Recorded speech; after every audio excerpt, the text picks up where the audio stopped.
Yeah, the Black Musicians Union, That's because right. it used to be separate at one time. That's right. Mm-hmm. Yeah. Okay, we're rolling, Jeff. Ready? Okay. All right. Great. Great. Well, okay. So we'll revisit that a little bit. So how did you get to know Harold Battiste? My first introduction to Mr. Battiste when I was about 12 years old, I went to his office, which was down the street and across the street from where I used to live, and I sung for him. I thought he was going to sign me up. I didn't know. I was just singing. I wanted to sing, and he told me I sung okay, but I was a little bit too young. So can you describe a little bit like what the recording scene was like in New Orleans? At 12 years old, who knows what the recording scene is like in New Orleans? But I knew New Orleans was full of music because when I was living on Claiborne Avenue, we still had beautiful oak trees all lined up and down the street, and there was always a band or some Indians or someone practicing along the way, along with people having picnics out there every other day, because it was a beautiful area at the time before they put Interstate 10 through there. But the scene was always musically, and I also lived up the street of, actually in the next block from the old Musicians Union, so there was always some kind of music atmosphere around me. And even before my mother moved in that area, when I lived uptown, there was always some kind of organizational band or celebration or something going on music-wise around me. So it's New Orleans. What do you expect? Yeah, that's right. That's right.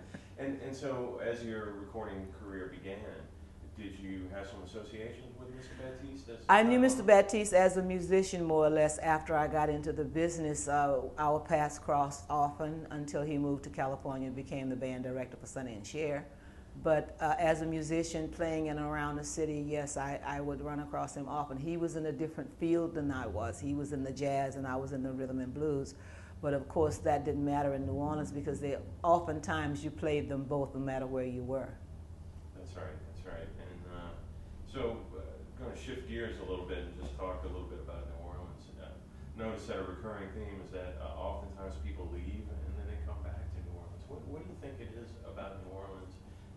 Somebody like Mr. Battiste who's had a very successful career in Los Angeles, then comes back to New Orleans. It's called the vaccination of the city. Once you're vaccinated by the city of New Orleans, you cannot leave. You can go away and spend some time away, but you always come back home.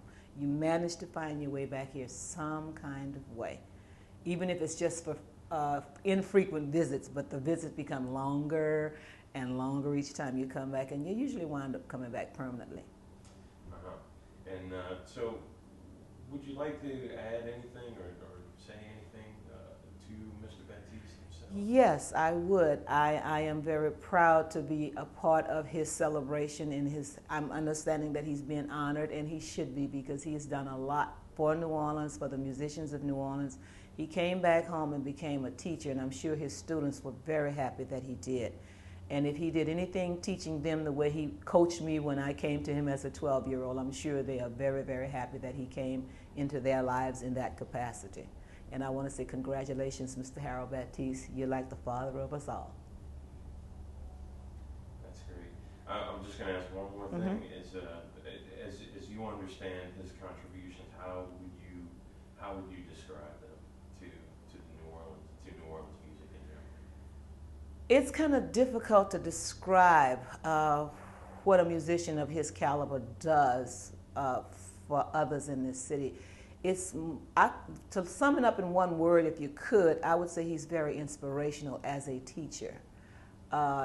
Just his stature as a man in the business, he's very respected, and he demands that respect not by word of mouth, but by the way he carries himself. And I, who never took a lesson from him, learned from him from a distance, just watching his demeanor and how he carried himself. Whenever we were in conversation, it was always respectful, and he always gave what little hints he could to help you out as a person in the business.